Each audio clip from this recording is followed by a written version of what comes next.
Hey, welcome to Plant Yourself. I'm your host, Howard Jacobson. Two quick announcements before we get to today's show. If you're interested in becoming a health coach, I'm offering another run due to popular demand for people who can't make 8 p.m. on Wednesday nights, Eastern Time. So we're doing another run of the program, which will meet, the practicums will meet at 10 a.m. on Wednesdays, Eastern Time, U.S., which means if you're in Europe or Africa, that might be good for you. Also, if you're in the U.S. and evenings aren't good and you have free time in the mornings, either 7 a.m. Pacific time or 10 to 11:30 Eastern, then you can participate. If you want to find out more about becoming a wicked effective health coach, you can go to wellstartcoach.com.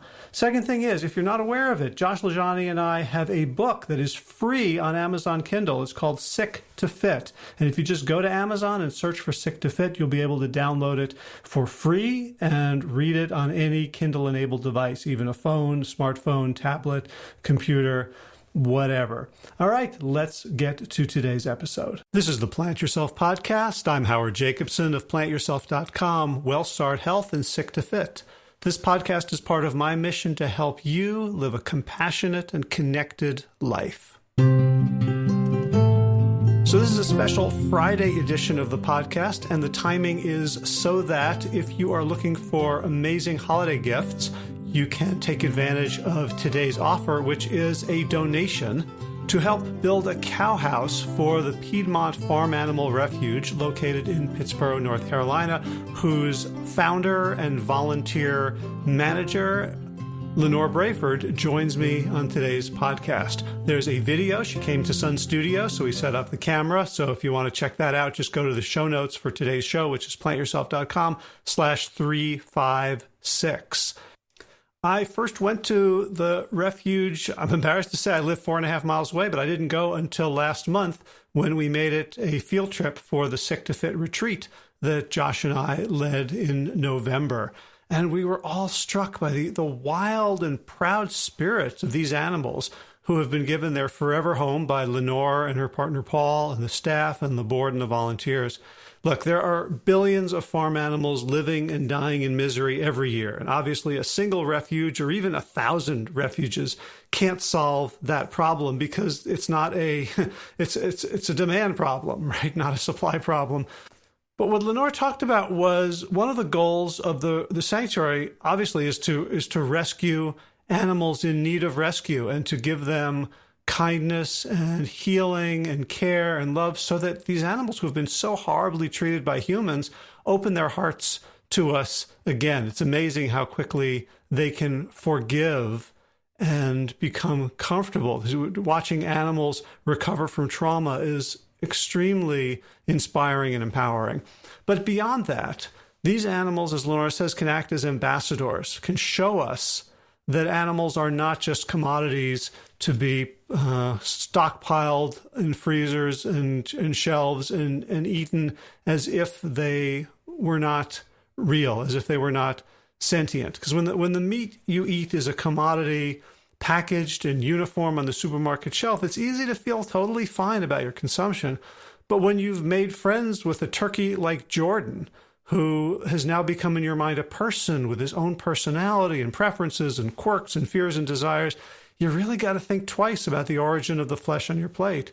When you hear the story of the goat Sweet Mama, which Lenore tells in the podcast, and you get to witness her children, Ace and Ivy, living and playing and loving thanks to their mother's courage, you can't just lather up with goat milk soap and think that everything's okay. When you get to meet Robbie the romantic rooster, and you see his resilience of spirit and deep caring, you realize that these are people in the same way that humans are people.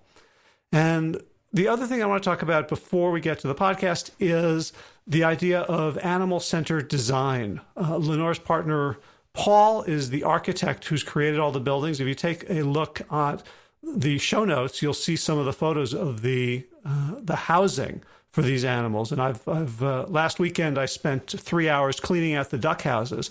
And so I got intimately familiar with every crack and crevice of those structures. But the goat houses, the sheep homes, and the cow barn that they're going to be building is based. Paul's an architect, and he builds with what he calls animal-centered design. So it's a great conversation. I encourage you to watch it if you can, because Lenore is a bright spirit, even if you just watch a few minutes just to see her face and her animation as she talks about what has become her life's mission.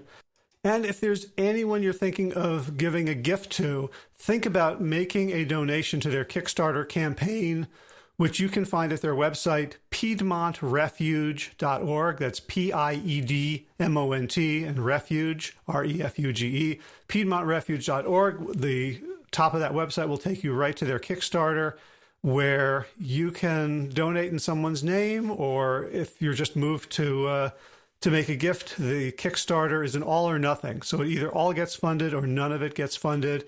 And it just started this week. So that's why I wanted to do a pre-Christmas, pre-Hanukkah podcast episode to give people the chance to support this amazing mission and organization. I mentioned that I visited part of the Sick to Fit retreat, and I just want to mention that Josh and I have another retreat on the calendar, March 5th through 8th in New Orleans, Louisiana. You know, Josh came up to my little town of Pittsboro, and we had a kind of rural retreat with a dozen of us, and we're aiming for roughly the same number in New Orleans. It's going to be much more urban. It's going to be walking, streetcars, music, incredible food, and again, hanging out in a beautiful home with me and Josh as he demonstrates the life and the skills that got him from 420 pounds to an athlete to the cover of Runner's World. If you want to find out more about that, it's at sick2fit.com. That's sick number 2, sick2fit.com/NOLA, NOLA, New Orleans, Louisiana. Finally, if you're looking to make 2020 your bestest year ever, consider hiring me as your coach. It's a year-long program, costs much less than you think. It's unlimited laser coaching, 15-minute sessions. You get the recordings. You get an email after each one with our agreed-upon homework, and you get support to make those changes, to finally have your behavior, your actions, your systems in alignment, in accord with your goals, values, and priorities. Find out more at plantyourself.com/laser, LASER. All right, let's get to today's conversation without further ado. Lenore Braford, welcome to the Plant Yourself podcast. Thanks so much for having me. Happy to be here. Yeah, you had a long drive, huh? Yep, about 5 minutes. Right. And that's when I discovered that, I would drive down past the road where, spoiler, the Farm Animal Refuge, the Piedmont Farm Animal Refuge. Mm-hmm. Is that all the words in the right order? You got it. Okay. The Refuge for short. The Refuge. Yeah. I saw this amazing barn going up and had no idea that it was it was vegan, it was animal welfare and rescue. Was that maybe the goat and sheep houses that are closer to the road? Yeah. Yeah. We met a lot of neighbors when we were constructing that house. People would pull in and they would ask us many questions about what is this structure, because it was a little bit unique in its design, and so it was a cool way to meet people in Pittsboro. Yeah, I was worried for a while it was some yuppie house. Well, someone thought it was a chicken house, an industrial chicken house. We said, "Oh no, this is the opposite." Right. So anyway, that's a good segue now that we spilled all the beans. Yeah. Tell us about the Piedmont Farm Animal Refuge, or the Refuge. Yeah, so we are a nonprofit organization, and we work to rescue and provide lifelong home to farm animals who come from abuse, neglect, abandonment situations where they are unsafe. So that's really our primary mission, is providing those animals a safe sanctuary in which they can live out their life, make new friends, heal from their past experiences.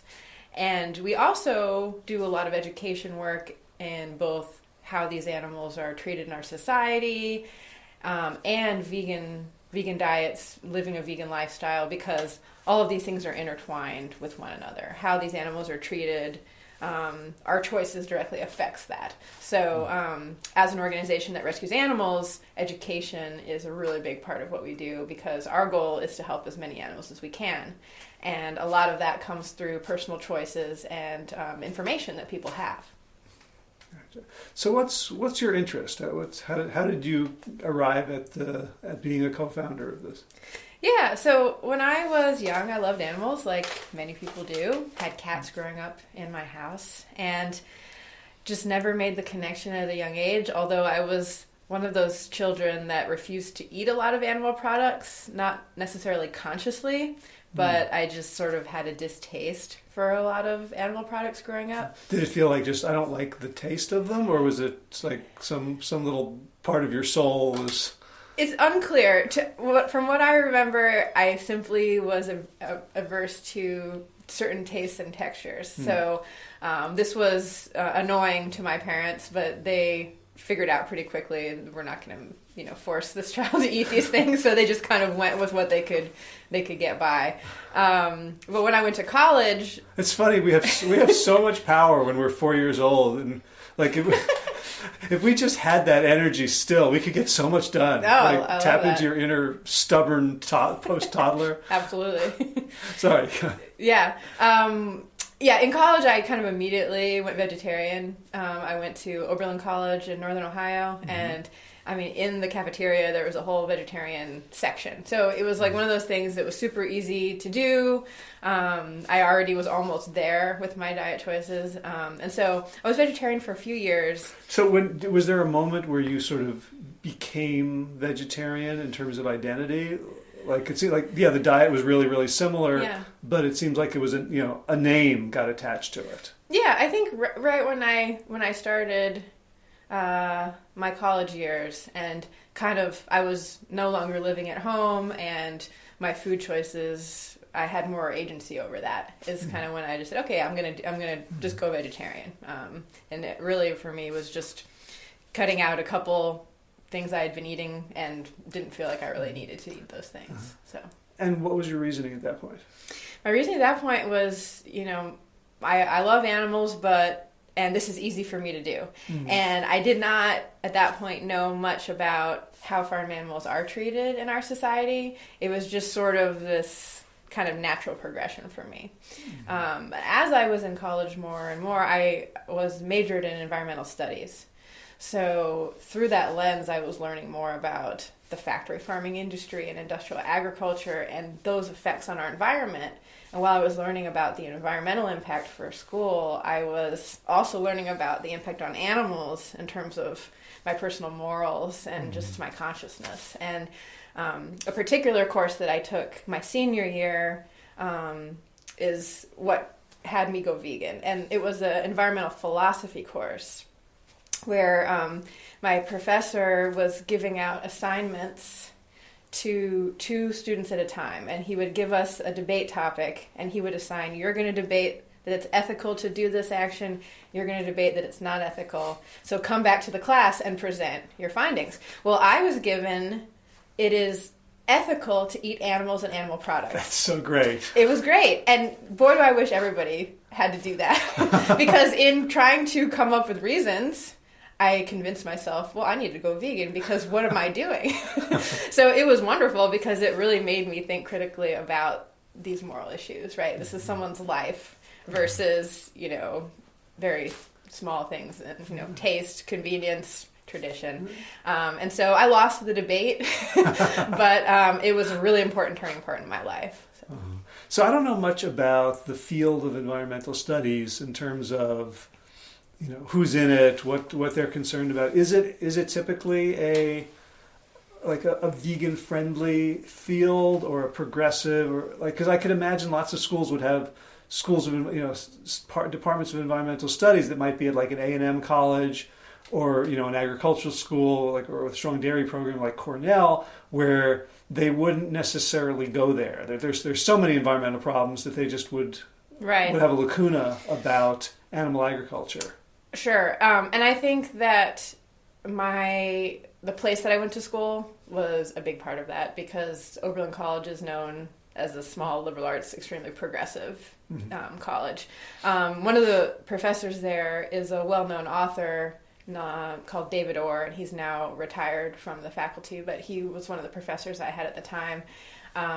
And, it's kind of interesting. I remember him saying in class, these personal choices that we make are important, but I drive this really old truck that I love and I'm going to keep doing that. So it was sort of like, we need to make these changes, but I'm going to bring up the point that I'm still doing something because it's important to me. So there was definitely no one in the environmental studies department who was strongly advocating for a plant-based or a vegan diet, but those kinds of impacts in terms of how they affect the climate and water pollution were talked about from an academic perspective. So it wasn't until I kind of got into those like cross-disciplinary courses, like that environmental philosophy course, and that's something that I love about Oberlin is within your major, there are so many courses that are not just in the sciences but apply to you, and you can take and get credit towards your major. And so that's where I think a lot of the interesting learning comes about, when we can kind of combine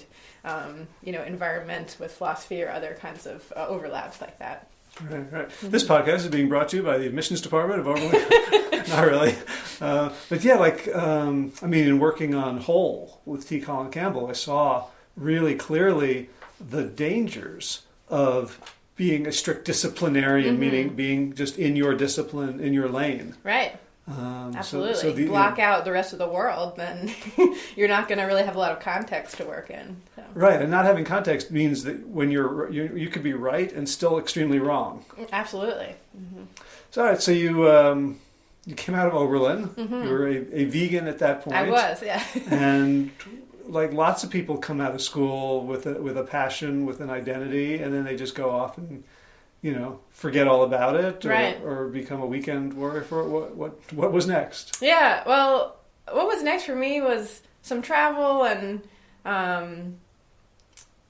just kind of being a vegan in terms of my lifestyle, my choices, and not doing much else, and feeling like this was something I was growing into. I was learning how to do this when I was traveling or living in different places, and I was learning how to cook. I didn't learn how to do that even at home, really. So in college and afterwards, figuring out how do I make tasty foods, and how do you do that in a society where being vegan is not the cultural norm. So where can you find those good recipe books, and how can you adapt family recipes into a vegan version?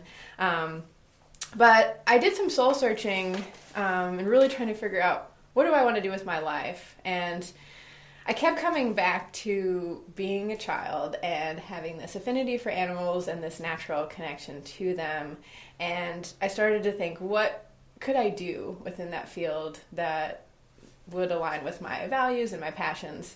And I had actually never heard of a farm animal sanctuary before. So when I went on the internet, I started looking at this type of work. I ran across Farm Sanctuary and some of the bigger organizations that had been around for a while, and I said, wow, look at this. This is something kind of exactly what I was thinking, but I had just never run across it. And I think that's true for a lot of people who are not in the vegan world or the sanctuary world.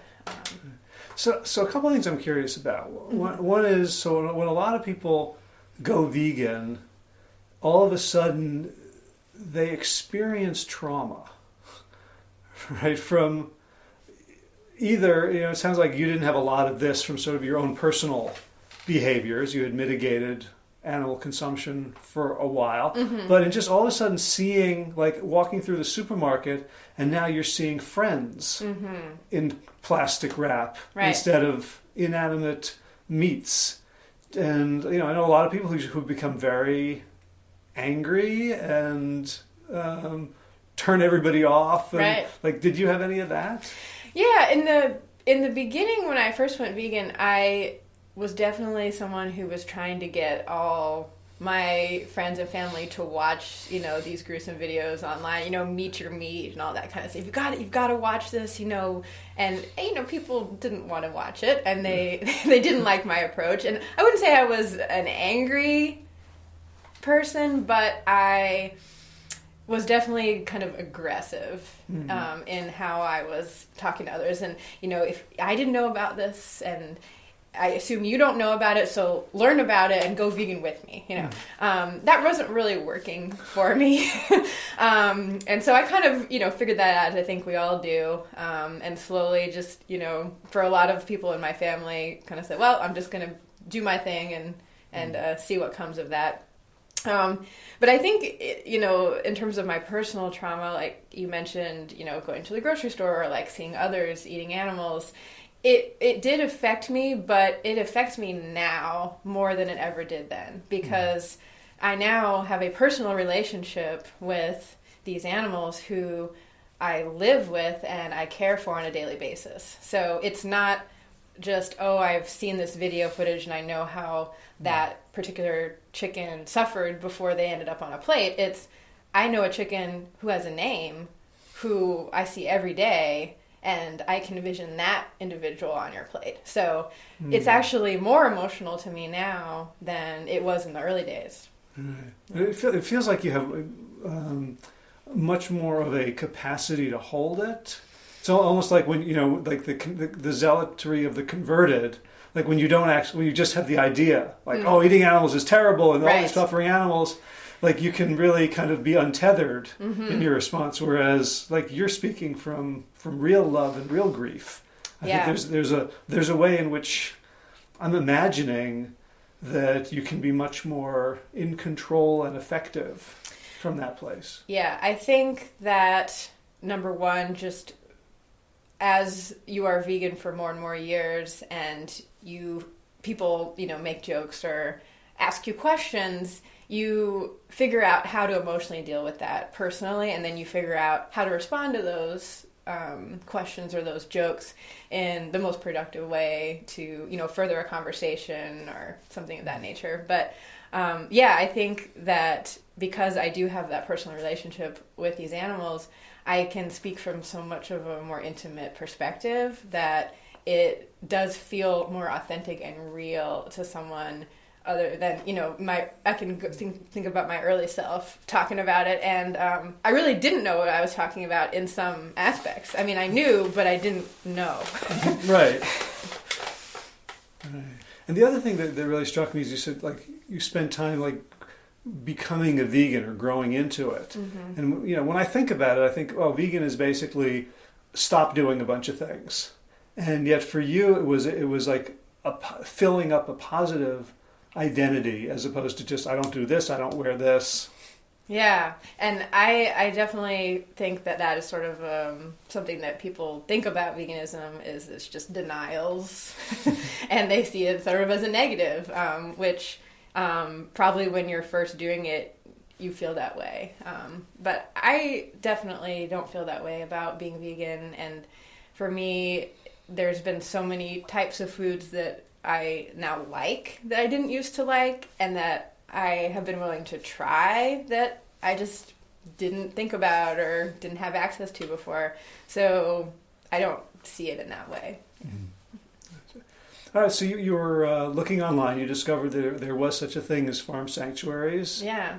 I only knew of one until pretty recently, the one in Watkins Glen, New York, which I visited a decade, 15 years ago now. So what made, like, when I heard of that, I thought, oh, great, there is a thing. I understood, like, just doing the numbers in my head, that you weren't going to save all farm animals, so it didn't occur to me like you needed more. Like maybe one on the West Coast, but it's like Disney. Like you don't need Disney in every town, right? They're sort of like destinations. What made you think that, like, having one, a modest one in a community, as opposed to, a place where, Corning, New York, and Cornell and Finger Lakes, where like people were going to come as destinations? Yeah, I think my idea of what a farm animal sanctuary would be in those early days was based on just ideas, right? It was not based in anything in reality. So, I kind of imagined myself, out there, rolling around in the hay and leading pigs through a sunlit pasture. What a great, back to the earth, back to nature kind of life it would be, and it would be idyllic, and, all this free time to cook plant-based food out of my garden. So, I sort of had this idea about it, but at the root of that, it was coming from a place of, these are my morals, and this is something I strongly believe in, and how can I align my life with something like that? So yeah, and it's so funny. But if society were society could be set up like that, it's not the world, it's not the universe, nature, God that's stopping you. It's all the things you have to do other than that right. are because of human civilization. This is true. Yeah, money. Darn. But yeah, I actually, one of the first things I did was do an internship at Farm Sanctuary in Watkins Glen, the same one you mentioned, in 2012. And that was a really grounding experience. I was pretty committed to going to that sanctuary and really making sure that the people there understood I was serious. Mm-hmm. So I memorized all the animal names in the first couple days. I asked to be put on extra shifts. I even got to go on a rescue when I was there. I tried to show as much initiative as I could. Why was that important? Because this was a new field for me. I had no experience in the animal sanctuary, the animal rescue field. My background up until then had been working with children with autism and other disabilities as sort of a one-on-one therapist and an advocate and a teacher. Mm-hmm. And so I was really switching to a whole different field. And I wanted to learn as much as I could while I was there. And mm-hmm. so I wanted to kind of stand out, and I wanted them to realize, oh, here's someone that we might take her on a health checks round because she's someone who really cares about this, and what could I soak up from that experience? So that's how I went into that, and really ended up spending the next 5 years doing work through internships, through volunteering, and also being hired at a sanctuary on staff before I got to the point where I decided, yeah, I'm ready to start my own. And I actually know what this work is now, somewhat. It's a constant learning process of what this work is. But I had a much better idea that it was a lot of hard work and a lot of working out in the weather and a lot of dealing with death and things that are not idyllic and fun as my younger self had imagined. So, yeah. So 2012, 2013, you did the internship. So I went vegan in 2007, and I did an internship at Farm Sanctuary in 2012. 2012. Yeah. All right, so that's, and then 5 years then preparing yourself. So actually, there were some other animal internships and things I did before that, closer to home here in North Carolina, and it was Farm Sanctuary in 2012. That was my first one at a farm animal sanctuary. Mm-hmm. So I did some work at a potbelly pig rescue in the area, as well as some exotic cat rescues in our area, including Carolina tiger rescue. And so those experiences, plus the internship at Farm Sanctuary and another one at Woodstock Farm Animal Sanctuary, were sort of the 5-year period. Mm-hmm. So it was actually in 2012, after my internship at Farm Sanctuary, that the refuge was born. Gotcha. So, yeah. So how do you go about manifesting that into reality? Yeah, so the way I went about it is kind of methodically and really by the book. So I had been told by a lot of the other rescues and sanctuaries at this point that a lot of people say they want to start a sanctuary without having a lot of experience, and maybe they do start one, and then a couple years down the road, other sanctuaries are rescuing those animals because it was not thought out well. And when I was working at Carolina Tiger Rescue, in fact, that very thing happened at a sanctuary in the western part of the States.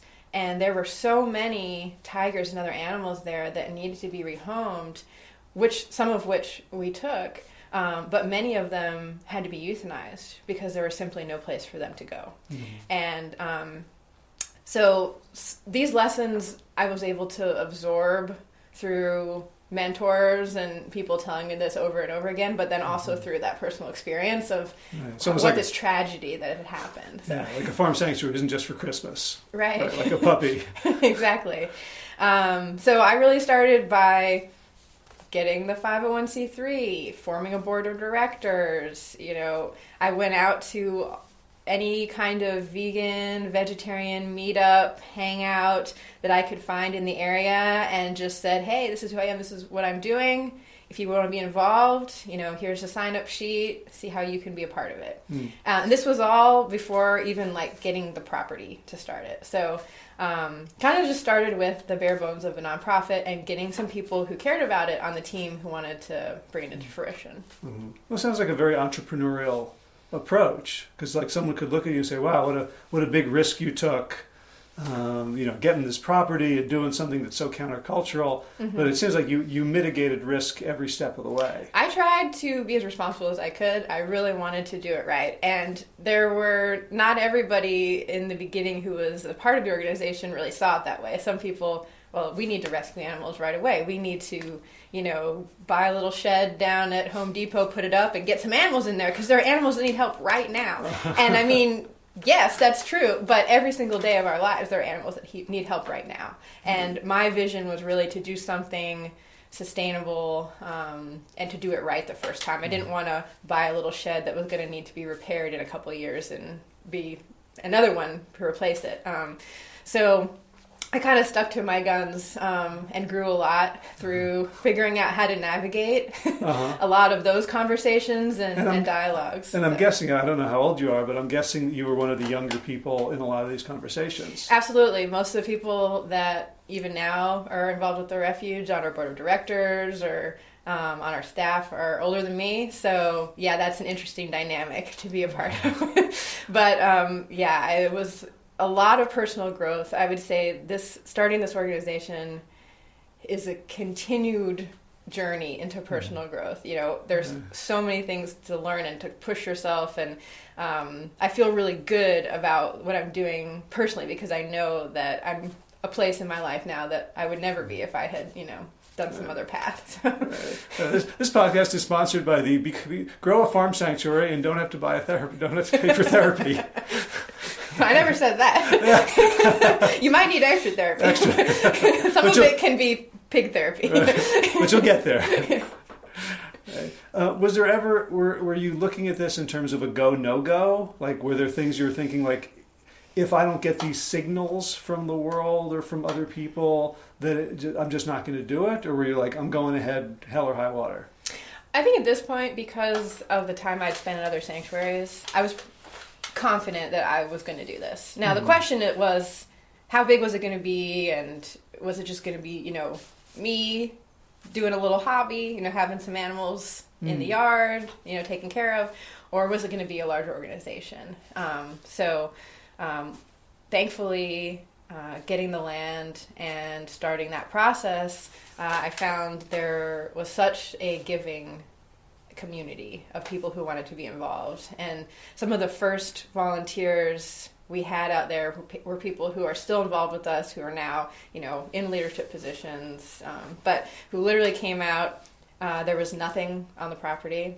They didn't necessarily have a skill set, but we said, we need to build this house for these chickens and turkeys. And so here's a hammer, here's an electric drill, this is how you use it, this is what we need you to do. And it was really amazing to see who we could find now that we needed some hands on deck. So let's go back to the property. I mean, it's, how many acres is it? So we have 20 acres. In the beginning we got 16, and then about a year later an adjacent property of 4 acres plus an old farmhouse became available, and a donor was able to come in and help us get that, and we now use that house as sort of our main office. It allows us to have staff working on site, and we run our tours out of there. We have a little gift shop, things like that.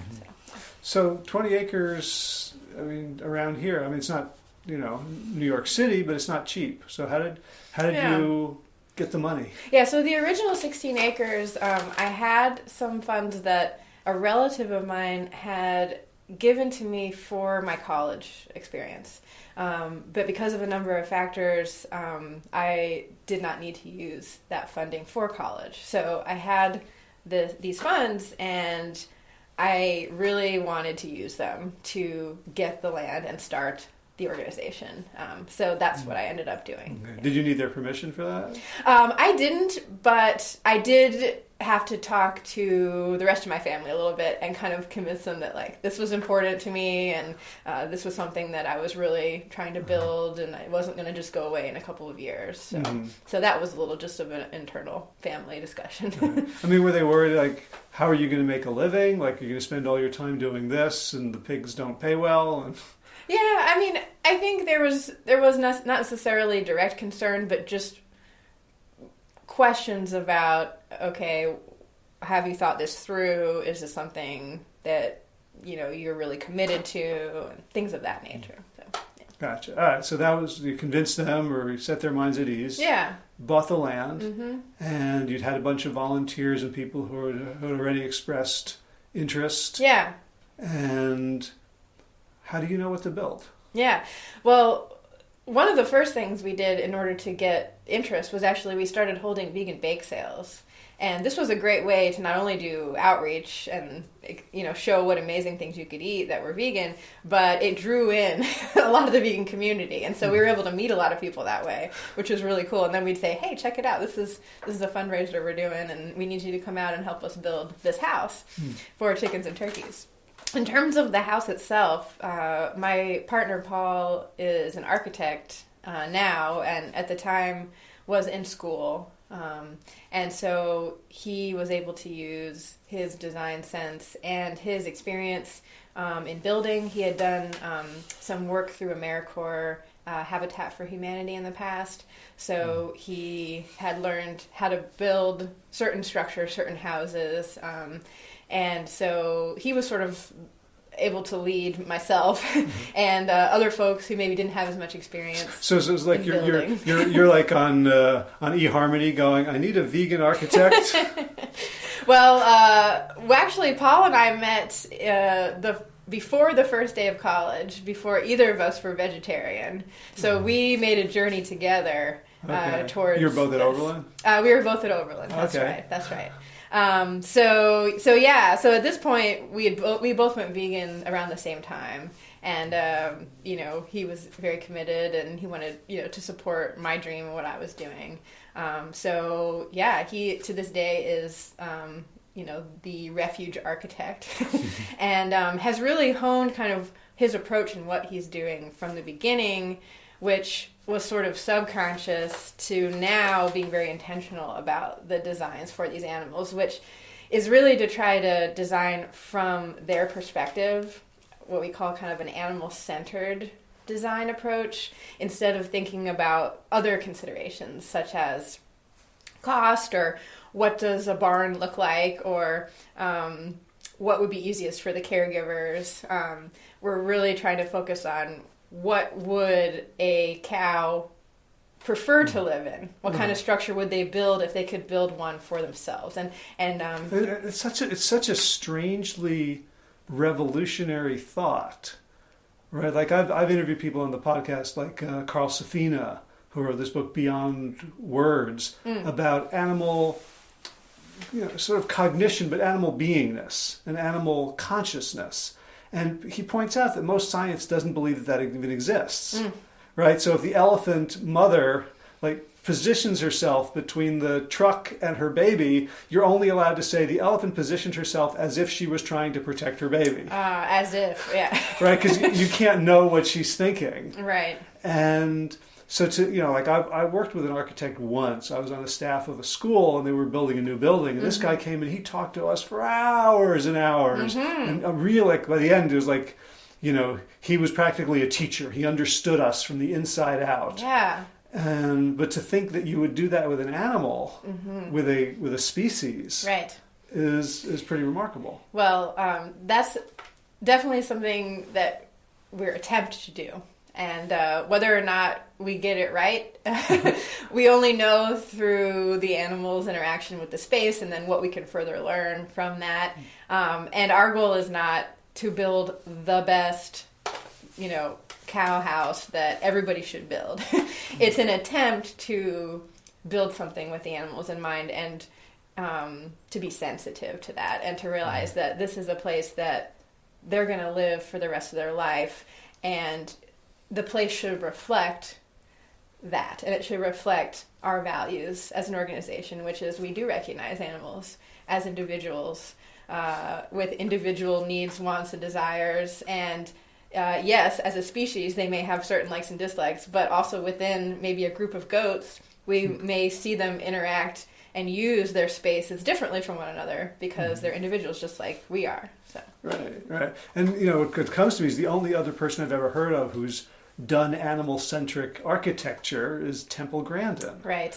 It's designed, her design is to keep them calm as they're being slaughtered. Right. And it's really, about how can we move that line of cows in a more efficient manner towards their death, and how can that save money and time for these industries. So it's almost using the animals' behaviors against them. It's like, we've determined that this is how they will be calmest and less scared.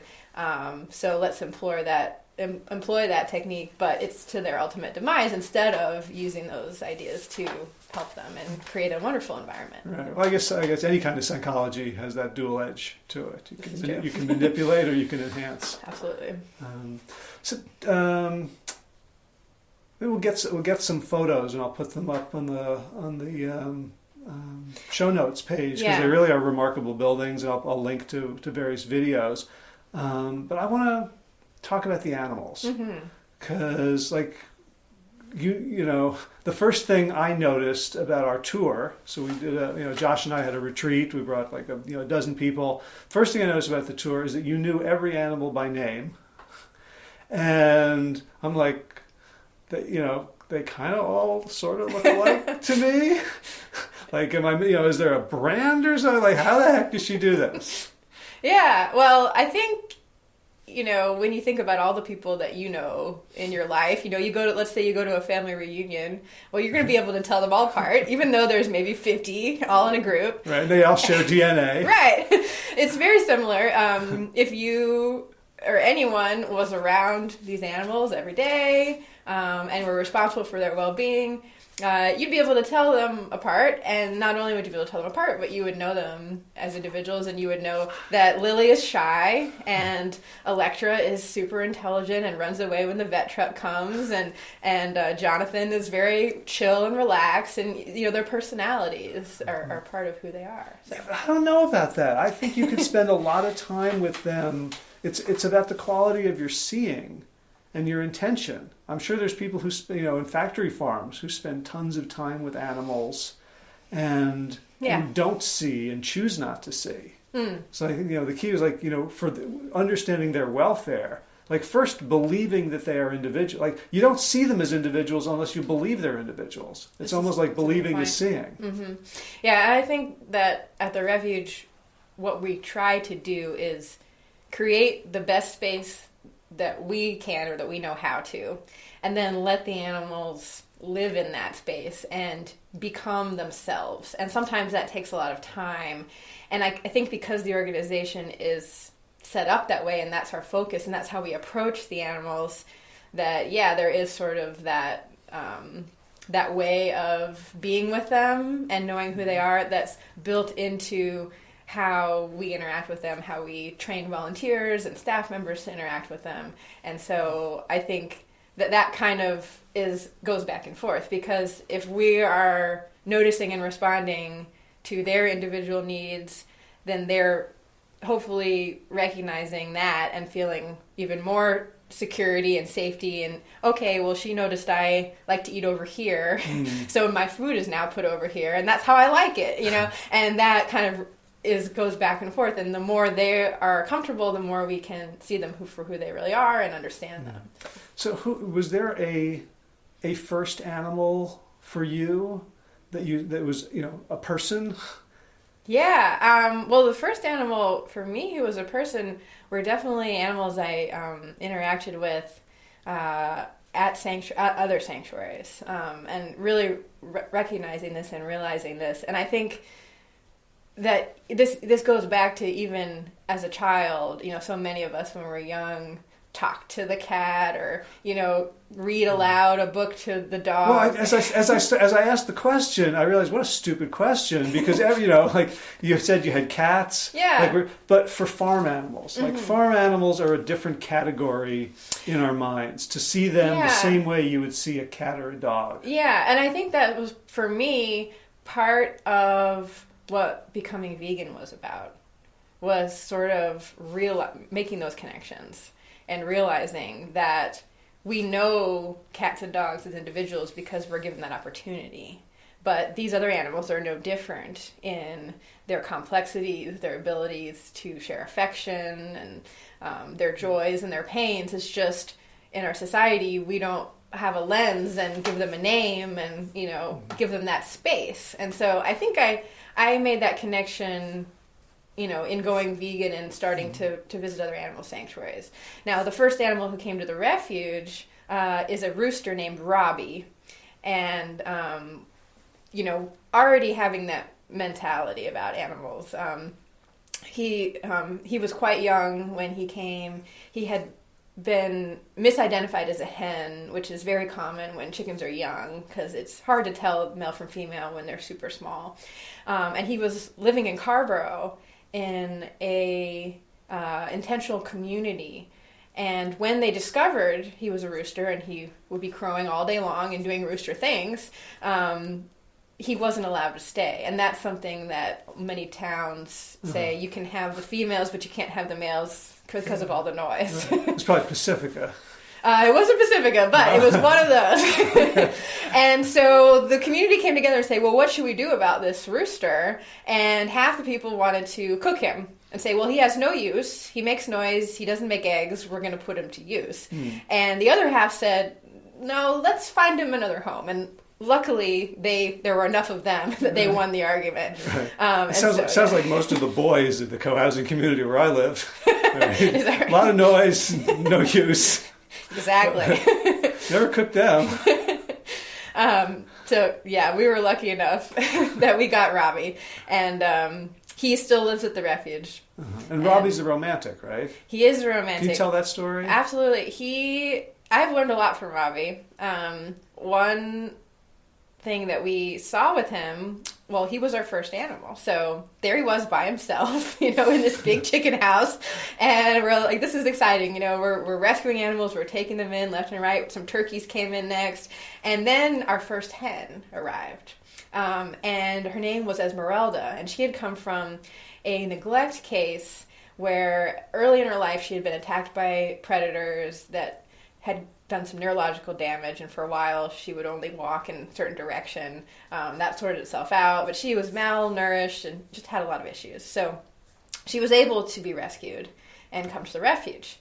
And when she met Robbie absolutely fell head over heels for her and proceeded to build her a series of about 10 nests in the straw within a very short period of time, about an hour or so. So it was quite interesting because this is a typical behavior that males will do to kind of woo the new lady and make sure, she'll accept him. Building that many was really overkill, and I have not seen it since. I'd never seen it up to then. I've not seen it since.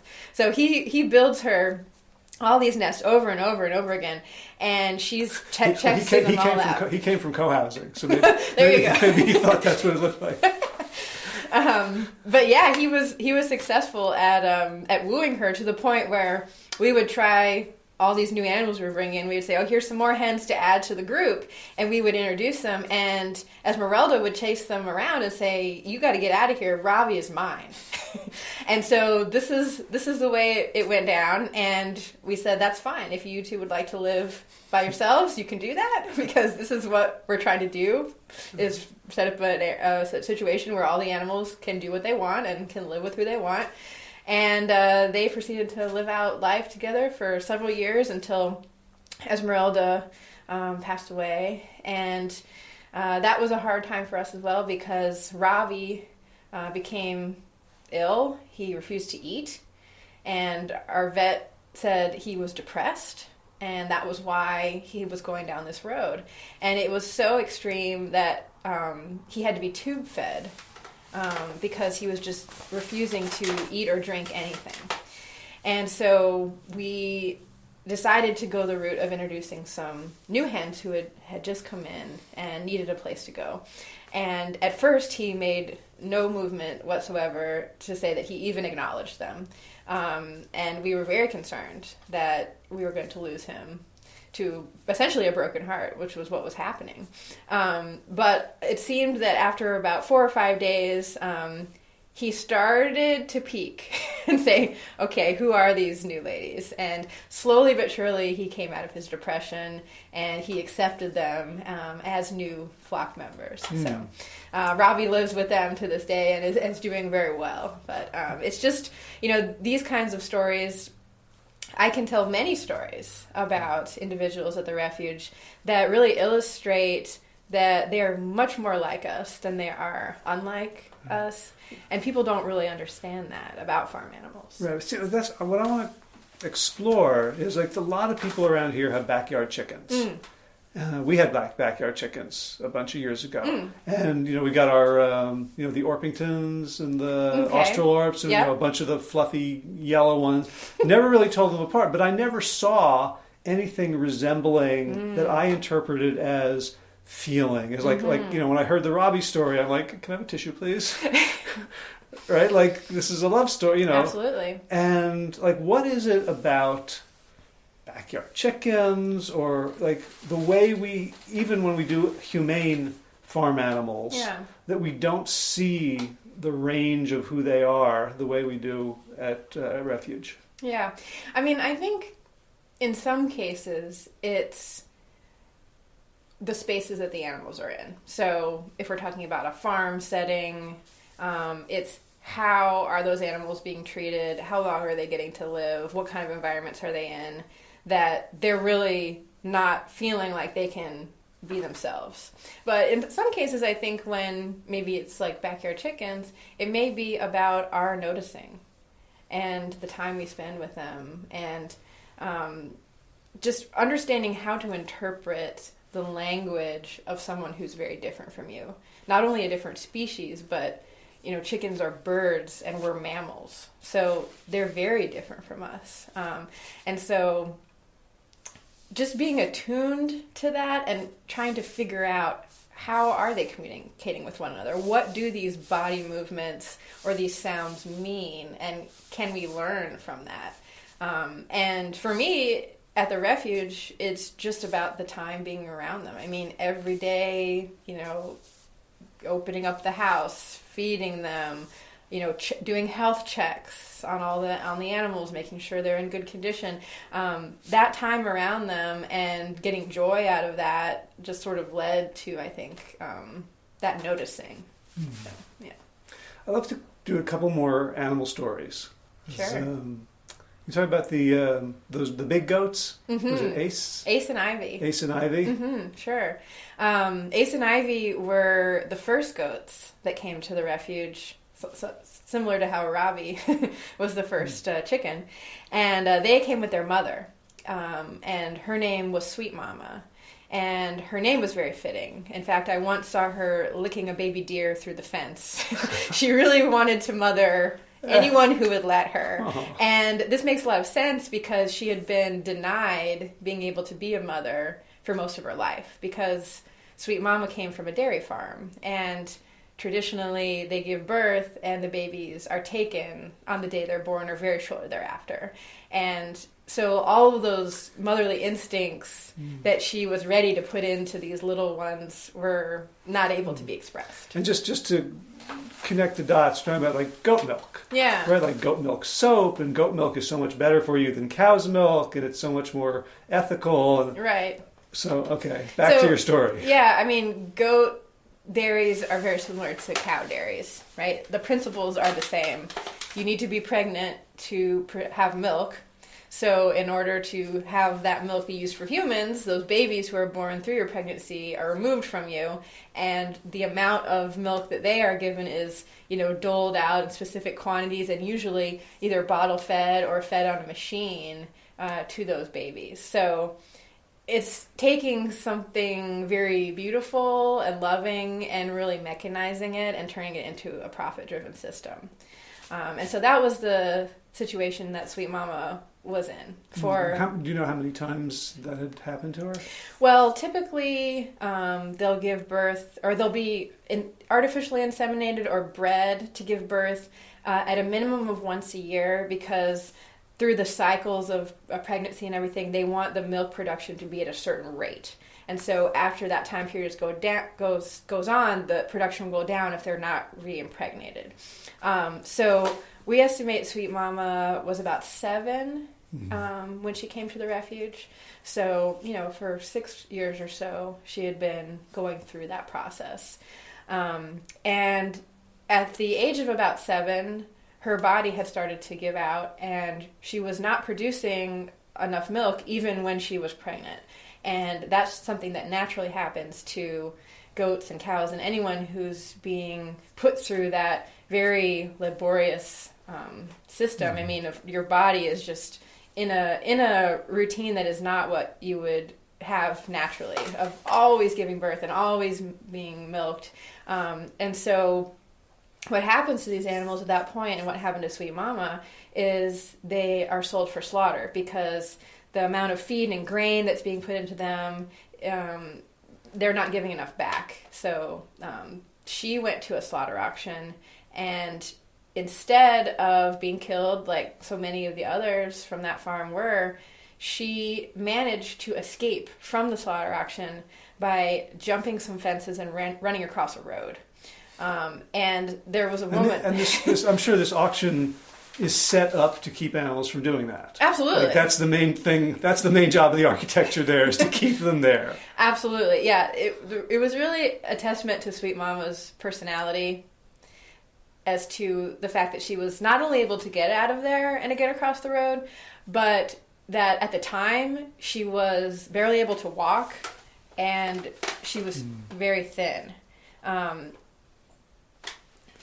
We're good. Okay. So luckily for Sweet Mama, and whether or not she sensed out someone with a big heart or not, I don't know. But a woman who was on that farm that she found across the road found Sweet Mama, or Sweet Mama found her. And this woman took pity on her and said, "I'm going to keep you away from there." She had all the tags and everything on her. And she said, "I'm going to take these tags off, and I'm going to start feeding you and try to help you," because, like I said, Sweet Mama could barely walk. Her hooves were overgrown. She was emaciated. And so this woman started to come every day and bring her food. And she arrived about 2 weeks after the point when she had escaped with food for the day. And Sweet Mama was giving birth. And this woman was shocked. I mean, this goat was in terrible condition, but yet here were these babies coming out, not just one, but 2. And so Ace and Ivy were born. And at this point, the woman had witnessed their birth, had witnessed their bond with the mom. I mean, they nursed on her for the first time. And I mean, I've seen animals when they've given birth, and the look of joy and pride in their face is absolutely undeniable. I will never forget those animals that I've seen. And this woman saw that too. And she said, "I need to find a place where this family can stay together, and they're not going to be separated like they always are on farms." And she started to look around, and she found us. And it was amazing timing. We had just finished the construction of the goat house, and we were getting ready to take in some animals and put the word out there, and she reached out to us. So Sweet Mama came with Ace and Ivy, And for the first time, she got to nurse and raise and keep these kids. And they lived every day together, and they snuggled. Actually, they had a nap in the sun every day in the afternoon until the day that Sweet Mama passed away. And we visited Ace and Ivy, and they're big and they're in charge. Yeah, they're living the good life, and yeah, they had a life without ACEs, without adverse childhood, whatever the E is, experiences. Yeah, right? they have a pretty good. They've had a pretty good life. They've gotten to be with their mom, and they've gotten to stay together as well as brother and sister. And that's another thing that I think people don't often think about, but I've witnessed many times that farm animals do have close relationships with family members, not only mothers, but siblings, twins, and they will show a preference for hanging out with them, snuggling with them, doing daily activities with them. If they're separated for a time due to a vet visit or something, you'll hear calls of distress. So, Ace and Ivy are going to get to stick together as well and be at the refuge for the rest of their lives. So. Lovely. We're talking about one more group of animals, which is the sheep. Sure. And the reason this is interesting to me is, you can see I'm wearing wool socks, and these are the last pair of wool socks I'm ever going to buy because of the damn visit to. Because I love wool so much. It's such a great material. Yeah. And after visiting and hearing you talk about the sheep, I'm like, God damn it. I'm glad that we were able to educate you. Kicking and screaming. And I remember, the first thing was, I'm blanking on her name, the really old, like the 17-year-old hair sheep. Oh, yeah, Flower. Flower. Yes. So, yes, Flower is a unique domesticated sheep because she is a hair sheep. And hair sheep are one of the only types of domesticated sheep that are actually as they are meant to be. So they have a coat that looks like the coat you would see on a goat or a dog. It looks like short hair. And just like a goat or a dog, in the summertime, they shed and they get a thinner coat, and then in the wintertime, they grow out a fluffy coat. Just how nature intended them. Unfortunately, most domesticated sheep have been selectively bred over many, many, many years for excessive hair production. And then the wool has grown to be a point where it doesn't matter what season it is, they can no longer shed. And that is not how nature intended, but it's through many years of humans selecting, well, this one has more wool, and this one has more wool, and that's what we want from these animals. And so most of the sheep who live at the refuge have a big woolly coat right now, which is great as we're going into winter, but come spring is going to cause them a lot of problems. Right. And my thought was, well, they like, they need to be sheared. Right. Right. So why shouldn't I benefit? Right. Shearing day is my least favorite day at the refuge. Although we do a very slow and gentle job with our sheep, they are very stressed out by being handled and kind of turned upside down because we have to get all the crevices in the belly and everything.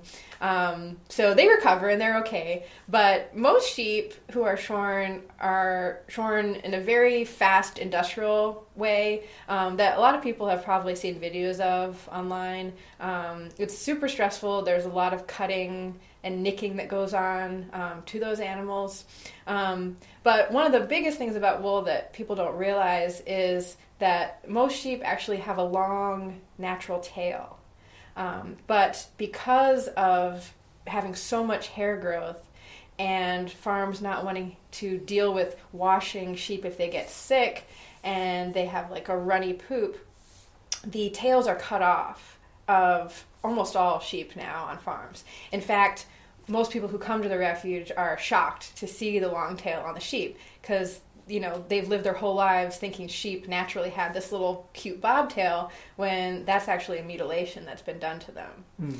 So that's a part of wool that most people don't know or understand, is, that tail is cut off with no pain medication or anesthesia, and there are several breeds of sheep that not only have the tail removed, but all of the skin on the butt and even down the back legs is literally skinned off of them alive with no pain medication as well. That whole process is called museling, and It's a very sweet name. Is this a sweet? It sounds like a sweet. It's a very violent thing that unfortunately these very gentle creatures go through. The other thing about wool is how long do you get to live if you're a sheep on a wool farm? And a lot of people would think, well, you just live out your natural life. But in reality, farms don't have a budget for vet bills. So if you think about all of the things that happen to you over the course of your life and the different doctors you have to go to, maybe you trip and you sprain your ankle, you're getting a little bit older. There's a lot of things that happen in the course of an animal's life. And farms don't want to deal with older, aging animals and all of the cost and the trouble that goes into that. So if you're a sheep on a wool farm, you might get to live to be 5 years, and then you're sent off to slaughter. And younger sheep come and take your place. And so that's another thing. And how long do sheep live? Yeah, sheep can live up to 20 years. So that's a very short part of your lifespan. It's essentially killing humans at 20. Yeah. A quarter of our lives. That's right.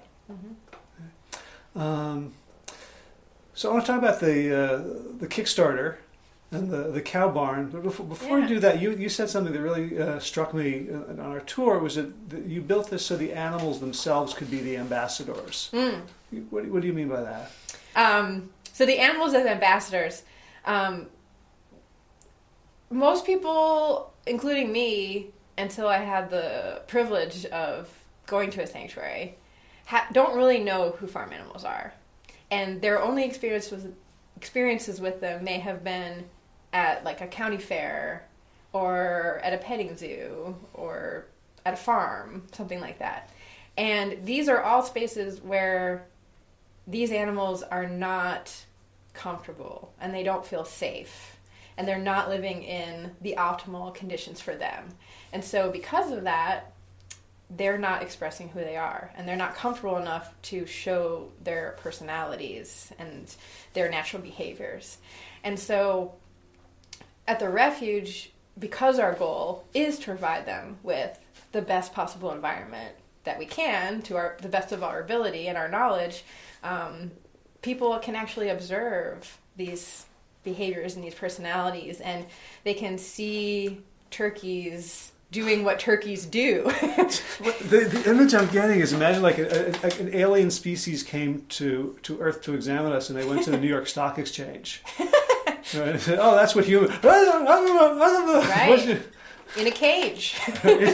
Absolutely. Yeah. Or, just go to any office where we're sitting in these cubicles, right?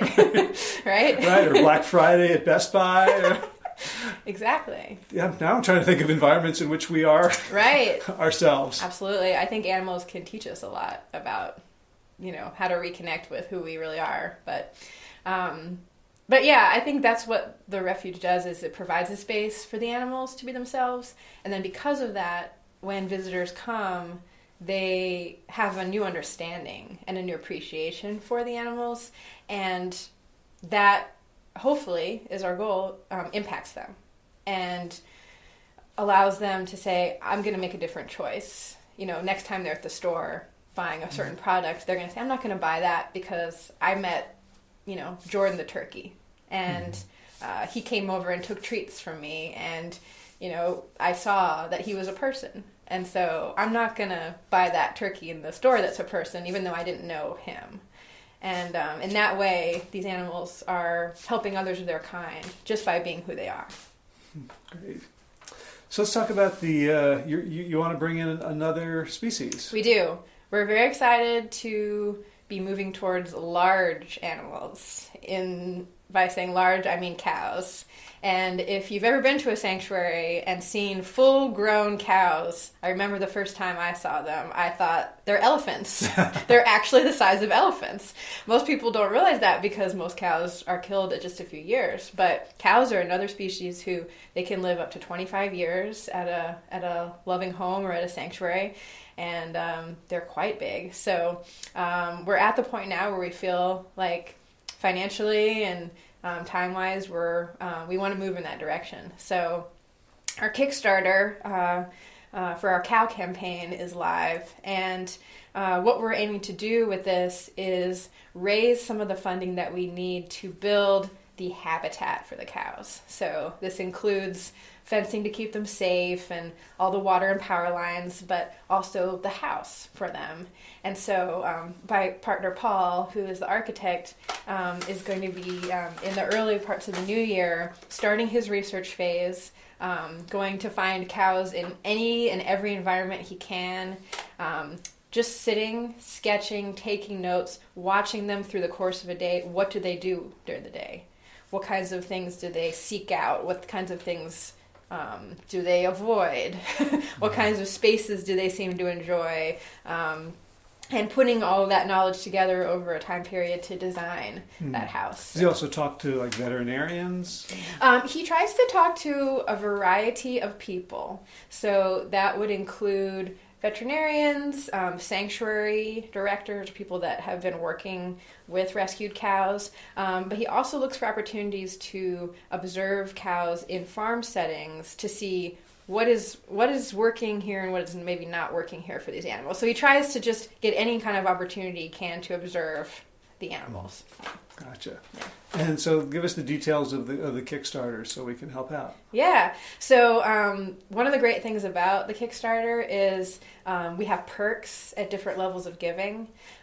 So you're able to get some really nice gifts back as a thank you for supporting us and for contributing to the cows. Any T-shirts? Yes. T-shirts are awesome. We have several T-shirts. In fact, we have a super merch pack, which is one of our giving levels, where you get actually 2 T-shirts and a hoodie, plus a bunch of other wonderful things. But we're debuting some new items for our perks. We have a really cute mug that has a hand-drawn image of a calf. That's a custom image done by one of our supporters with the refuge on it. We have a stainless steel water bottle. At the higher levels, we actually have some really cool experiences, including a private cooking class for you and up to 10 people by Kathy Hester, who is a cookbook author from the area, and she's really amazing. We also have another cooking instructor who's doing sort of a VIP, a very important picnic experience at the refuge, where you actually get a gourmet vegan picnic experience, and then you get to go on a special enrichment tour. Not only do you get to meet the animals at the refuge, but you get to assemble interesting items and then present them to the animals and see what they do with those items. So, for example, you might carve a pumpkin in a certain way, fill it with certain treats, give it to a goat, and see what they do with that. So it's a really unique experience that we don't offer any other time. Nice. Yeah. Nice. And so where can people go find this Kickstarter? Yeah, our website, PiedmontRefuge.org. And Piedmont is Piedmont. Yes, and then refuge, refuge.org. And you can learn about the Kickstarter there, as well as more about our organization. If you're in the area, you can learn about how you can come for a tour or maybe get involved through volunteering. So what's the what's a story of someone who came to visit for a tour and was affected? Yeah. Is it like school children, or like who? Like there's millions of people, but maybe a story, like we have a story of Ace and Ivy, like. Right. So, I mean, I'll just say that we do send out tour surveys to most people that come on a tour, and we're able in those surveys to get anecdotes about their experiences and how they were impacted. There are many people who come on a tour and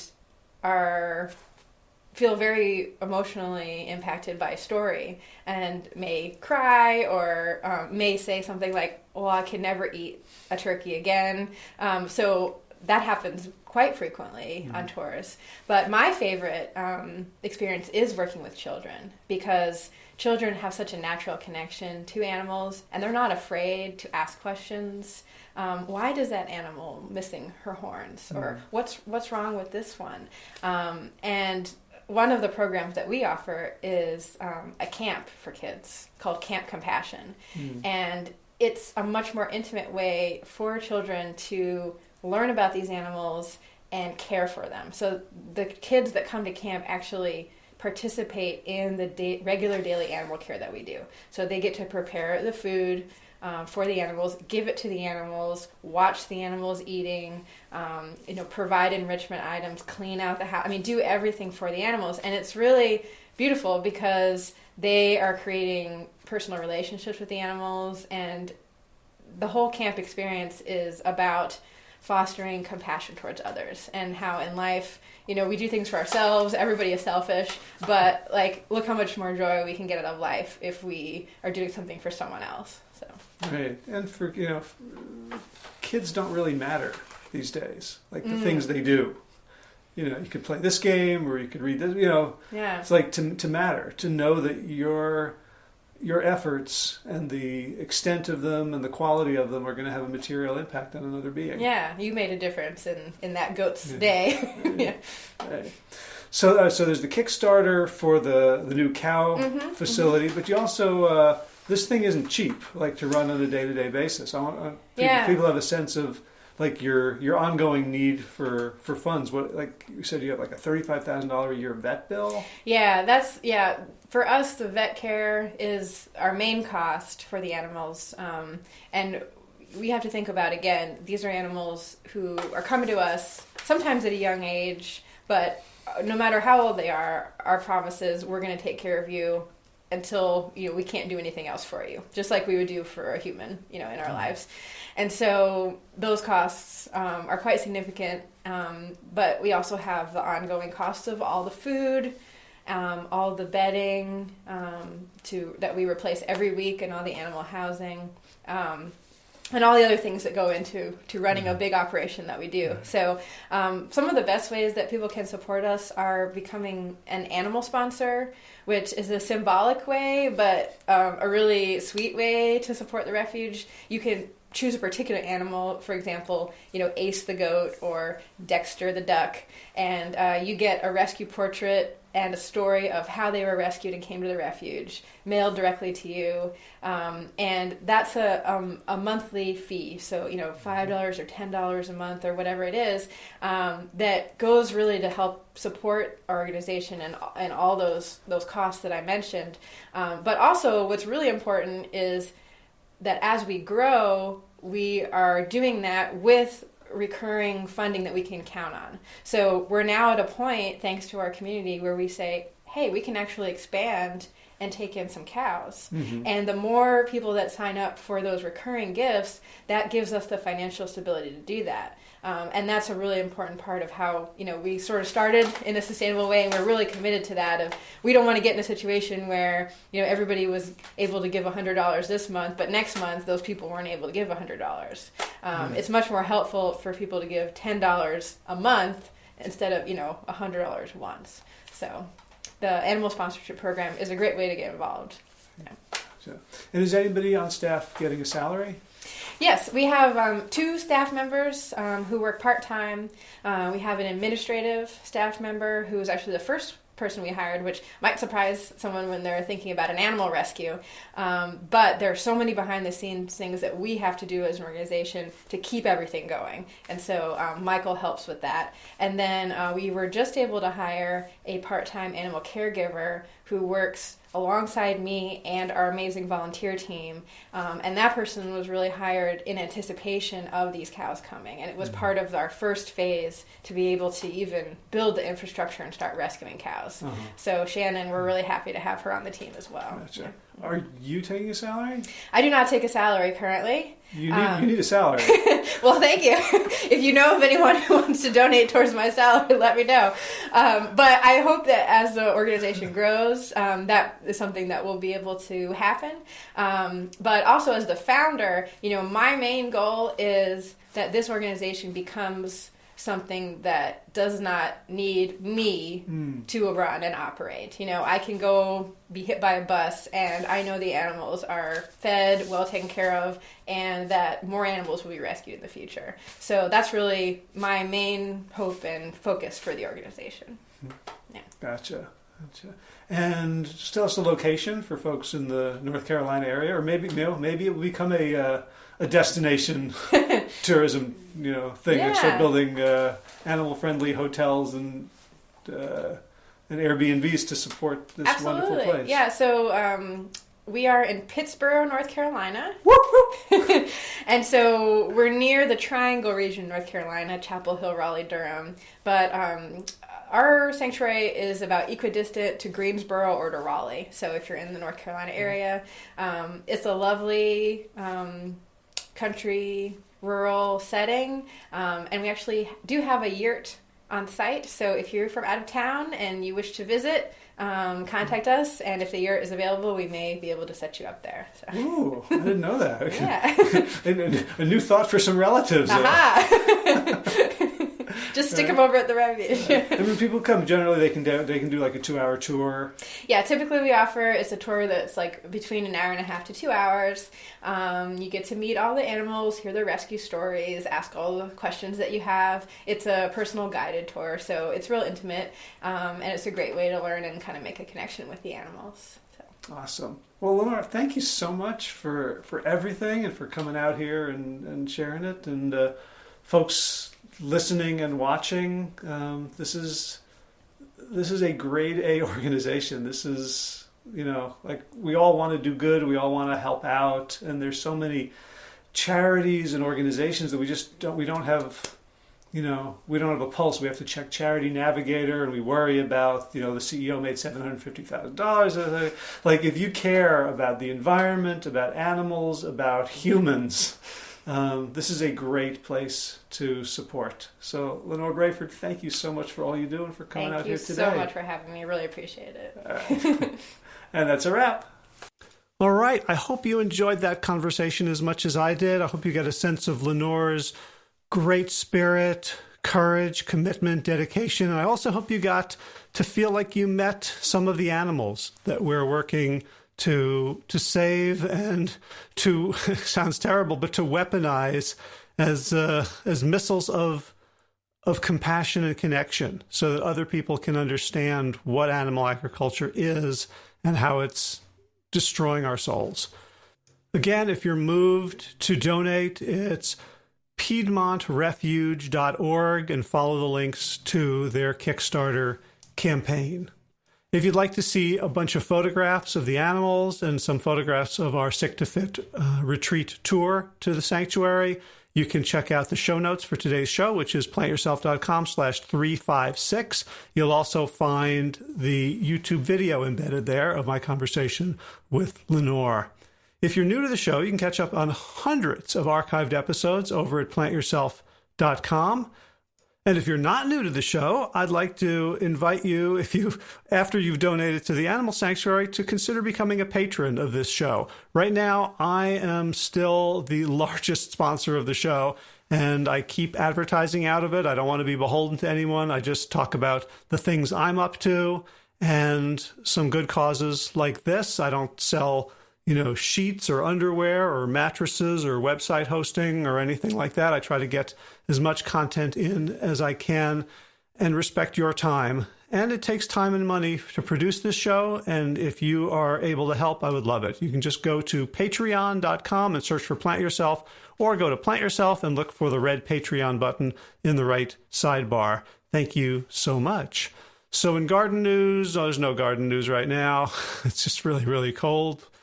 And in running news, I'm pretty much back up to 6 miles a day, 3-4 days a week, doing arm day on Thursday, leg day on Monday, and so 1 or 2 longer runs over the weekend. So kind of in a bit of a holding pattern, but feeling pretty good.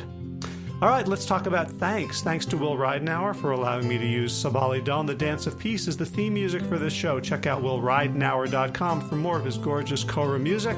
And of course, thanks to all of you Plant Yourself podcast patrons, my partners in, well, not crime, but whatever the opposite is, partners in grace. Here we go. Kim Harrison, Lynn McClellan, Anthony Disson, Brittany Porter, Dominic Marrow, Barbara Whitney, Tammy Black, Amy Good, Amanda Hatherley, Mary Jane Wheeler, Ellen Kennelly, Melissa Cobb, Rachel Burns, Christine Nielsen, Tina Sharp, Tina Ahern, Jen Volkanovsky, David Bizek, Mysterious, Michelle X, Elspeth Felton, Victoria Dolman, Nova, Leah Stoller, Alan Christensen, Colleen Peck, Michelle Andrews, Josina, Julian Rollins, Stu Dolnick, Sarah Durkis, Sarah Oops, almost forgot to rhyme her with circus. Sarah Dirks rhymes with circus. Kelly Cameron, Wayne Patterson, Leanne Peterson, Janet Selby, Claire Adams, Tom Franzek, Jeanette Benham, Gil Lissert, David Donahue, Blair Seibert, Dorothy Rizzo, Gio and Carolina.Which, Joji Friesen, Ruth Ann Thunderberg, Misha Rosen, Michael Warbeck, The Equally Mysterious, Tracy Z, Alicia Lemus, Rebecca Hughes, Val Limon, Rhymes with Sentiment, remember that one, Nick Harper, Stephanie Holmes, Martha Berg, Nicole Ramsey, Susan Ahmad, Molly Levine, The Inscrutable, Harry R., Susan Laverty, The Panda Vegan, Craig Kovic, Adam Sharp, Karen Burry, Heather Morgan, Ashley Parker, and Kelly Machia, Deanne Norton, Bonnie Lynch, of Plant Happy, Oregon. Sabina Kurtzel, Nigel Davies, Maren Blum, Teresa Copel, Shel Rutledge, Julian Watkin, Breen O'Connell, Brian Sheridan, Shannon Hirschman, Kate Rolls, Linda Ayat, Julie Lang, Holm Hedegaard, Izatuzan Watt, Connie Hainline, Aaron Grecian, Olivia, Alicia Davis, Aviva L, Heather O'Connor, Carolyn Jensen, Sherry Earl, Lakoski, Plant Powered for Health, Karen Smith, Scott Morani, Karen, Joe Crabtree, Tanya Lewis, Kirby Burton, Teresa Carell, Kevin McCauley, Elizabeth Rothschild, Kelly Baker Miracle, Ann Jesse, Cheryl Dwyer, Jenny Hazelton, Natalie Peltier, Peter W. Evans. Colleen Harrison, Justine Divitt, Joshua Summermeyer, Dennis Bird, Darby Kelly, Lori Fanny, Linnea Lundquist, Valerie Hummel, Deb Casilla, Emily Iaconelli, Levy Wallach, Rosamund McAtee, Dan Bacorny, Stephen Leanan, Patty DiMartino, Mike and Donna Kartz, Deanne Bishop, Bill Brielle, Gunter Schmidt, Marjorie Lewis, Kelly Molden, Tricia Adams, Ian Kramer, Nancy Sheldon, Lindsay Bayshore, Gunn-Marie Hagen, Tracy Gauss, Laura Heaton, Meg from Mama Says, Rochelle Kennedy, Joan Borstein, Diana Goldman, Stacey Stokes, Ben Savage, Michael K., Holly Butler, David Hughes, Connie Rogers, Claire England, Sally Robertson, Param Ganshi, and Amy Daly for your generous support of the podcast. That's it for this week. As always, be well, my friends.